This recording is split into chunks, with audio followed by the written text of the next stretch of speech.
자기의 자산이 극대화되어 있습니다. 이걸 이제 어떻게 관리를 할까 하는 부분에 투자 자산이라는 것은 주식이나 부동산 이런 것들인데요. 어느 정도는 이제 그런 부분을 하셔야 되겠죠. 그걸 구체적으로 말씀을 드린다면 예를 들어 주식 같은 경우에는 안녕하세요, 김경록입니다. 현재는 미래세 자산운용 고문으로 있고요. 현재 60년대생이 온다 책의 저자이기도 합니다. 작년 기준으로 한 860만 명 정도 되는데요. 재밌는 것이요. 베이비 부모라는 하나의 제너레이션이 있습니다. 55년부터 74년생이에요. 그런데 55년에서 59년까지 딱 5년이죠. 그 다음에 70년에서 74년까지 5년입니다. 나머지 60에서 69년 사이가 10년입니다. 이게 베이비 부모의 모습입니다. 그런데 50년대생하고 70년대생하고 어울리겠습니까? 안 되죠. 완전히 문화적 코호트가 다른. 그런데 60년대생, 860만 명에 이르는 60년에서 69년생 같은 경우에는 응집력이 제가 보니 제일 파워풀한 것 같아요. 그래서 베이비 부모의 중간이면서 저는 중심을 이룬다고 하는 이유가 딱 중간에 있죠. 중간 10년인데 그런 의미에서 저는 60년대생이 파워나 정체성이나 앞으로의 역할이나 이런 것들을 좀 이제 보고 있습니다. 대부분은 이제 퇴직이 60세부터 시작되니까 50대 한 5년, 10년이 골든타임이나 이때 잘 준비를 해야 된다. 뭐 이런 식으로 이제 받아들이기 쉬운데요. 60세 우리가 일반적으로 퇴직 연령에서 퇴직을 하고 인생 2막을 시작한다고 할 때 이때 여러분들이 골든타임이 있더라는 것입니다. 60대 이때 여러분들이 잘 몇 가지를 해놓으시면 70세 이후 준비 안 하셔도 돼요. 자동적으로 되는 것이고요.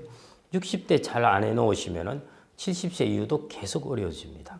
그래서 이때가 저는 이제 골든타임이라고 그랬고 왜 이걸 생각하게 됐냐면은 제가 퇴직을 하면서 생각한 것입니다. 그래서 어느 책에도 없어요. 이건 제가 스스로 고민한 부분이기 때문에요. 그 첫 번째가 뭐냐면은 건강에 있어서 골든타임인데 60세 남성이 있다고 그러면요. 이 사람이 75세까지 15년 기간이죠. 이 기간 동안에 10명 중에 2명이 죽습니다. 생각보다 꽤 많은 숫자인데요. 600명 우리 고등학교 친구들이 있다 생각하면은 그 중에 120명이 15년 동안 죽는다는 것입니다. 그런데 92세까지 그 이후까지 살아있는 사람도 10명 중에 2명인 것입니다. 저는 이제 그걸 보면서 야, 삶은 정말 불공평하구나. 젊을 때 불공평하다고 생각했는데 60대 이후는 더 불공평하네. 이거는 삶과 죽음의 불공평이에요. 어떤 사람은 15년만 살고 어떤 사람은 30년 이상을 사는 것입니다. 똑같은 20%의 비율로. 여러분들은 어디에 속할 것인가? 후자에 속한다면 여러분들은 삶을 하나 더 받고 사는 것이고요. 전자에 속한다면 그 삶으로 끝나는 것입니다. 하늘에 달려있다고 그러지만은 사람의 노력도 중요하니까요. 그래서 첫 번째, 여러분들 건강에 최대한 많이 투자를 해라는 것입니다. 두 번째는 이제 가정이라는 가구를 이루는데 부부가 있을 거지 않습니까? 보통은 이제 부부가 마지막 한 명까지 사망을 하게 되는 것이 93세가 되면 다 사망을 합니다. 확률적으로요. 60세 동갑내기 부부라면 대략 30년 정도의 수명이 있는데요. 시간이 많이 남았다고 생각을 합니다. 근데 이걸 뜯어보자는 것이죠. 60대 10년은 어떤 기간이냐 하면은 부부가 둘 다 건강할 때입니다. 70대 10년은 어떤 기간이겠습니까? 부부 중 한 명이 아플 때. 80대 이후의 10년은 부부 중 한 명이 없을 때입니다. 그러니까 부부가 둘 다 건강할 때가 60대 10년이라는 것입니다. 그래서 이 기간이 골든타임이죠. 그래서 부부들이 이 기간을 정말 좋은 추억을 쌓기 위해서 같이 노력을 해라. 지금까지 부부의 기억이라는 것은 자녀를 키우는 추억이었습니다. 고등학교 시험 칠 때 가가지고 마음 졸이던 일, 결혼하기 전날 밤에 그 마음들, 이런 것들의 추억들이죠. 그 이후의 추억은 없어요. 저는 그래서 60대 부부들이 그 이후에 부부들만의 추억을 만들라는 것입니다. 부부의 버킷리스트를 만들든지. 그렇게 만들면 뭐가 좋으냐? 인생 오후에 가서 힘들 때 그 추억들이 그 마음을 따뜻하게 해준다는 것이죠. 사람들이 극단적으로 사망하기 전에 아주 좋은 추억이 있으면은 그러면은 행복한 죽음으로 인도가 되고 그러겠죠. 그만큼 추억이라는 것은 자기가 생각지도 못한 이런 많은 어떤 혜택을 줄 수가 있습니다. 심리학에서도 그 기억이나 추억이라는 것이 되게 중요한 역할을 하게 되거든요. 그런 추억이나 이런 것들을 만들어낼 수 있는 기간이 부부가 둘 다 건강할 때인 것이. 그래서 골든타임입니다. 그 다음에 이제 마지막에 이제 자산입니다. 이러나 저러나 돈이 중요하니까요. 60세 퇴직을 하고 바로 돈을 인출해서 쓰는 사람하고요. 60세 퇴직을 하고 자기가 모아둔 자산은 10년 동안 그대로 운용을 하면서 일을 하거나 다른 방식으로 자기의 생활비를 충당한 사람하고는 천양지차라는 것입니다. 70세에 가서는. 예를 들어 5억 원을 4%로 10년을 운용을 하면은 거의 7억 2천만 원이 됩니다. 그런데 이 매년 4천만 원을 인출을 한 사람은 70세가 되면은 2억 원만 남아있게 됩니다. 자, 그러면 70세가 되면은 한 명은 7억 2천을 가지고 있고 한 명은 2억 원을 가지고 70세를 시작합니다. 그래서 제가 아까 말씀드린 70세 이후 게임은 끝난다는 것입니다. 60대 어떻게 준비하느냐에 따라서요. 그렇게 본다면은 내가 이 10년 동안에 나의 생활비 정도는 나의 근로소득으로 충당을 하는, 그리고 나의 자산을 좀 더 운용을 해서 극대화시키면은 그러면은 70세 이후의 삶은 이제 자동적으로 보장된다는 것입니다. 그래서 저는 이제 여러분들의 자산의 경로를 60세까지 모았다가 60세 이후는 쫙 인출, 이런 모양이 아니라 모았다가 개마고원처럼 옆으로 10년 정도 옆으로 갔다가 이렇게 인출하는 백두산이 아닌 개마고원 모양의 자산 경로를 그리는 것. 이게 제가 다 느낀 바입니다. 그러니까 재작년 2022년이었는데요. 작년은 주식시장이 좋았지만은 그때는 주식시장이 내려앉았을 때입니다. 여러분들 아시는 우크라이나 전쟁이 일어났을 때고 유가 급등하고 뭐 난리가 났을 때입니다. 이때 내가 인출을 했으면은 내가 참 내가 곤란했겠구나. 내 자산은 떨어졌는데 돈까지 인출을 해야 되니까요. 그런데 저는 이제 자산을 손을 안 댔으니까요. 그래서 이제 그나마 지금은 이제 이렇게 그 리스크를 피해간 것입니다. 근데 이제 조상의 엄덕이 많은 분들은 야, 내가 퇴직했는데 주가는 바닥이고 그때부터 10년 동안 주가는 계속 올랐어. 이런 분들은 노후 준비 끝났습니다. 근데 꼭 그렇게 해당되는 것은 아니니까요. 목돈을 가지고 나왔을 때 이때 자산 관리를 하는 것이 정말 중요합니다. 자산 관리의 진검승부는 젊을 때도 중요하지만 정말 진검승부는 50대부터라고 말씀드리는 이유가요. 자기의 자산이 극대화되어 있습니다. 이걸 이제 어떻게 관리를 할까 하는 부분에 그 효과성이나 효율성에 따라서 많이 좌우되게 되거든요. 앞으로 인생 2막을 시작하실 때 더 열심히 공부하셔야 될 것 중에 하나가, 그전에는 직장에서 많이 일을 하셨으니까요. 그 일하시는 것이 한 10분의 1만 시간을 투입해서 자산 관리에 대해서 조금 공부를 하고 그 구조를 짜놓으셔가지고 거기서 여러분들 이제 앞으로 평생 월급을 받게 됩니다. 투자 자산이라는 것은 주식이나 부동산 이런 것들인데요. 어느 정도는 이제 그런 부분을 하셔야 되겠죠. 하실 때는 꼭 말씀드리고 싶은 것이 국경을 벗어나서 글로벌 최우량 자산을 가지시는 게 좋습니다. 가장 좋은 기업의 경쟁력, 국가의 경쟁력, 통화의 경쟁력 이런 것들에 있어서 가장 우량한 자산을 가지는 게 좋습니다. 주식이나 부동산과 같은 것은 자본이죠. 자본이라는 것은 수익률이 제일 좋습니다. 예금보다 수익률이 장기적으로 훨씬 좋죠. 그런데 리스크는 뭐냐면 이제 수익률이 거꾸로질 리스크인데요. 토마 피케티가 21세기 자본이라는 책에서 분석해 놓은 것을 보면은 자본가들이 가장 자기의 자본이 줄어들었던 때가 언제였냐면은 1차, 2차 세계대전 때입니다. 전쟁이 나니까 자본이 파괴가 된 것이죠. 그래서 자본을 가졌을 때 가장 리스크는 자본이 파괴되는 겁니다. 혁명이 나거나 공황이 생기든지 금융위기가 생기든지 그러면은 가장 큰 타격을 입게 되는 것이죠. 그래서 노후에는 자본이 우량하고 안전해야 됩니다. 노후의 자본 중에 투자 부분은 많지는 않겠지만요. 투자하는 자본이 있다고 그러면은 그 자본은 꼭 글로벌 최우량한 자본을 가지시기를 원합니다. 그걸 구체적으로 말씀을 드린다면 예를 들어 주식 같은 경우에는 미국은 통화의 경쟁력, 지정학적 경쟁력, 그 다음에 군사력, 그 다음에 해상 수송력, 그 다음에 농업 자급자족, 그 다음에 에너지 수출국, 제일 중요한 것 기축통화. 그 다음에 자본시장 하부 구조가 우리나라보다 훨씬 좋습니다. 그 다음에 지금은 유럽하고는 잽이 안 될 정도의 기업 경쟁력을 이미 가져버렸습니다. 과거에 우리가 막 고도 성장을 할 때는 벽돌에 투자하고 땅에 투자해도 괜찮았는데요. 앞으로는 사회도 변해가지 않습니까? 좀 더 이제 소프트웨어적이고 좀 더 이노베이티브하고 이런 쪽의 자본을 좀 가지시는 게 좋을 것 같습니다. 여러분들은 이제 재취업을 할 때 동종으로 재취업을 하는 경우가 있습니다. 그 다음에 이종으로 재취업하는 경우가 있고요. 그 다음에 이제 단순 노무라든지 이런 쪽으로 이제 재취업을 하는 경우가 있습니다. 만족도는 이 순서대로입니다. 자기가 동종으로 옮겼을 때가 제일 만족도도 높고 근무 조건도 좋습니다. 그 다음에 이종으로 옮겼을 때는 그거보다 조금 떨어지고요. 그 다음에 단순 노무로 갔을 때가 제일 이제 떨어지는데, 동종에서 동종으로 갈 때 성공 요인이 무엇이었느냐 하면요, 자기의 전문성, 그 다음에 네트워크입니다. 그러니까 소위 말해 내 업계에 내가 이 유명하다는 거는 다 알고 있고, 그 다음에 그 네트워크를 이용해서 이제 자기가 그쪽에 취업을 하는 것이죠. 그 다음에 이제 이종으로 가게 되면은, 이종이라는 것은 자기의 전문성하고 좀 떨어지잖아요. 거기서 자기가 그럼 전문성을 따로 만들어야죠. 그 이종에 맞게끔. 그래서 자격증입니다. 그 다음에 이종 재취업부터 들어가는 것이 눈높이 낮추기가 하나쯤 들어갑니다. 그 다음에 이제 세 번째 단순 노무에 들어가면은 뭐겠습니까? 제일 중요한 것이 눈높이 낮추기입니다.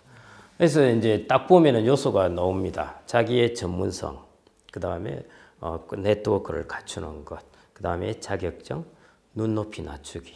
예, 이것들을 이제 여러분들이 이제 그 순서대로 이렇게 잘 실천을 하시는 게 좋을 것 같고요. 제일 먼저 목표는 나의 전문성을 키우는 것이고 네트워크를 가지는 것인데, 이게 안 되었다 할 때는 내가 자격증이라든지 내가 눈높이를 좀 낮추어서 그 다음 단계에 들어가고, 이거마저도 안 되었다 할 때는 이제 눈높이를 왕창 낮추어서 이제 누구나 좀 할 수 있는 이런 쪽으로 들어가는 것. 그게 이제 성공 전략이라고 할 수가 있겠습니다. 또 하나 이제 중요한 것을 말씀드리자면은 재정 소방 훈련이라고 그러는데요. 엘리자베스 워렌이라고 이제 하버드대 교수가 있는데, 이 사람이 책을 펴낸 게 맞벌이의 함정입니다. 왜 고소득 맞벌이들이 화산을 많이 할까였습니다. 궁금하죠. 돈도 많이 버는데. 그 이유를 살펴보니까 고소득 맞벌이일 때는 돈이 많다 보니까요, 집도 비싼 것, 좋은 학군 뭐 이런 데 애들도 사립학교 이렇게 다 보낸 것이죠. 그런데 두 명 중에 한 명의 직업이 떨어져 버렸습니다. 소득이 절반이 됐죠. 그러니까 파산을 해버린 것이죠. 여러분들이 주된 직장에서 퇴직을 하고 재취업에 들어가면은 마치 맞벌이 중에 한 명의 소득이 없어진 거하고 똑같습니다. 왜냐하면 소득이 한 40% 줄어들기 때문에 나의 지출 습관이 과연 이런 상황을 견딜 수 있게 되어 있는가? 과다한 지출들이 반드시 많습니다. 왜냐하면 여러분들이 소득이 가장 높아질 때 지출을 만들었던 것이기 때문에 당연히 과다한 지출이 많습니다. 그런 부분에 마블을 막 빼내셔야 돼요. 과감하게 빼내셔가지고 그게 이제 재정 소방 훈련입니다. 은퇴 부부에게 필요한 30, 이게 인기가 좋습니다. 여성들에게 인기가 좋고요. 남성들은 조금 불만을 많이 제기합니다. 내용을 들어보시면 아시겠지만 약간 여성 중심이어서 그렇게 생각이 될 수도 있는데요. 그런데 어차피 노후가 되면 여성 중심입니다. 여러분들 큰 흐름은 받아들이셔야 돼요. 젊을 때 남성들이 큰 소리도 많이 쳐요. 큰 소리라는 것은 고함도 지르고 뭐 자기 할 대로 조금 더 살고 했지만은 그 기질들, 젊었을 때의 기질들을 여자들이 좀 받아주었어요, 사실은. 나이가 들면 이게 반대로 되는 것입니다. 이제 좀 그 흐름은 받아들이셔야 될 것 같고요. 그래서 제가 30을 이제 말씀드리는데, 우리가 은퇴 전에 부부의 모습하고 은퇴 후에 부부의 구조나 모습하고는 완전히 다르다는 것입니다. 은퇴 전에는 자녀 중심입니다. 자녀가 우리하고 생활을 하고 있기 때문에 우리의 관심사나 부인의 관심사, 아내의 관심사도 다 자녀예요. 남편은 좀 늦게 들어와도 문제가 없습니다. 그런데 이제 자녀가 쑥 빠져나가요. 그리고 아내 혼자 있습니다. 그런데 남편이 쑥 들어오는 거예요. 은퇴 후에. 자, 그리고 하루 종일 같이 있습니다. 이것은 어마어마한 문화적 충격인 것이죠. 아내 입장이나 가정의 구조 입장에서 보다도 가정이 완전히 달라졌는데요. 뭐 누구야 부를 애도 없어졌고, 둘이 이제 멍하니 앉아있는. 자, 이게 이제 은퇴 부부의 위기입니다. 이런 것 때문에 이제 마찰도 일어나고 컨플릭트가 일어나게 되는데요. 이걸 해소하기 위해서 제가 이제 그게 30입니다. 첫 번째가 이제 공간, 스페이스이죠. 이제 둘 사이에 이제 스페이스를 두자는 것입니다. 하나가 이제 물리적 스페이스, 그 다음에 두 번째가 이제 역할의 스페이스입니다. 물리적 스페이스라는 것은 우리나라는 아파트 문화예요. 하루 종일 집에 둘이서 미쳐버립니다. 한 3개월 있으면 미쳐버릴 거예요. 서로 나가고 하면서 공간을 두어야 됩니다. 건축물도 그렇잖아요. 문이 있고 그다음에 좀 걸어가면은 안채가 있지. 뭐 안채를 바로 붙여놓은 데가 없지 않습니까? 다 공간이 필요합니다. 그래서 꼭 이제 스페이스라는 것은 있어야 돼요. 그래서 일본 같은 경우에 가장 인기 있는 남편은 집이 없는 남편이다. 이런 이야기를 하는 이유가 이것이 한 예입니다. 이게 내 집인데 이런 생각 하시지 말고요. 어느 정도 서로에게 공간들을 주어야 됩니다. 밖에 자기의 일을 위해서 나가기도 하고 그런 것들을 만드셔야 되고요. 그 다음에 이제 역할의 공간입니다. 주부가 혹은 여성이 하던 역할이 있습니다. 다양한 집에서의 주부가 갖고 있는 역할들도 있고 한데요. 그런 역할들에 이제 남성이 이제 개입을 하는 것이죠. 어디 가냐, 몇 시에 들어오냐, 뭐 하냐. 여성이 그전에는 자기 좋을 대로 친구 만나러 휙 나갔다가 이제 나가면 뒤에서 몇 시에 들어오냐, 어디 가냐 하면은 안 되는 것이죠. 그래서 그런 부분에서도 공간을 두셔야 돼요. 그래서 이제 공간, 그 다음에 이제 두 번째가 공감입니다. 영어에 이제 compassion이라고 있습니다. 이건 연민 이런 식으로 번역이 되는데요. 공감으로도 번역이 됩니다. 패션이라는 것은 깊은 슬픔입니다. 그래서 예수의 순환을 패션이라고 그러거든요. compassion이라는 것은 그런 고난이나 슬픔을 같이 한다는 뜻입니다. 그래서 저는 이걸 그냥 공감이라고 이름을 붙였어요. 부부가 이런 서로가 가진 깊은 슬픔을 서로 이해를 하자는 것입니다. 무슨 깊은 슬픔이냐? 곰곰이 관찰해 보니까 딱 하나가 있어요. 남성과 여성이 가정에서의 분업을 했었습니다. 그래서 여성은 주로 자녀를 키우는 데 집중을 하고 남성은 일에 좀 더 집중되어 있습니다. 그런데 남성이 보기에는 여성의 일이 편해 보이고요. 여성이 보기에는 남성의 일이 편해 보이는 것입니다. 집에서 애만 키우고 있었는데 저 얼마나 편하냐. 그 다음에 여성이 보기에는 맨날 골프 치고 워크숍 가고 술 마시고 밖에서 놀고 밤늦게 들어오는데 그렇게 항상 즐겁게 살아왔는데 그렇게 보이는 것입니다. 근데 서로가 다 깊은 슬픔입니다. 즐거운 게 아니에요. 남자 같은 경우에도 뭐 골프를 친들 접대하는데 마음이 편하겠습니까? 자기 하고 싶은 것도 있는데 하지 못하고 자녀들을 뭐 이런 거 키운다고 희생하고 있고 이런 것들이 이제 남성의 깊은 슬픔으로 남아 있죠. 그래서 이제 제일 위험한 것이 이제 남자가 당신 평생 집에서 편하게 지내는데 이제 내 들어와서 내 밥 좀 세시세끼 좀 챙겨 먹으란다 하면은 이제 폭탄이 터지게 되고요. 그다음 마찬가지입니다. 여성도 마찬가지. 남성 보고 당신 평생 한 일이 뭐 있다고 그냥 이렇게 하면은 남성은 그 슬픔이 터져버려요. 그래서 이런 슬픔들을 서로 이렇게 잘 좀 도닥여주고 아픈 곳을 잘 이렇게 어루만져주는 것. 그게 저는 공감이라고 보아집니다. 세 번째는 공분, 같이 나눈다는 뜻인데요. 자녀도 없고 하니까 이제 가정에 일이 없다고 생각을 하는데요. 가정에 일은 줄어들어요, 당연히. 그런데 여성도 늙어가요. 힘이 없습니다. 힘들어요, 일하기. 그래서 남성이 돌아오면은 같이 그 일을 나누어야 된다는 것입니다. 그래서 이 세 가지 공간, 공감, 공분. 이게 마치 이전에 삼정성, 삼공이 있듯이요. 여러분들 은퇴 부부를 다스리는 삼공으로 두시면 어떨까 합니다. 굳이 그렇게 이제 질문을 하시면은 저는 리타이어라고 보아집니다. 은퇴가 리타이어라고 그러죠. 그런데 리타이어이죠. 타이어를 다시 끼운다는 것입니다. 타이어를 다시 끼워가지고 우리가 마치 윤회를 통해서 새로운 삶을 하나 더 받은 것처럼 그런 식으로 하나의 삶을 새로 꾸려나가는 그런 기간이라 보시는 게 어떨까 생각이 됩니다.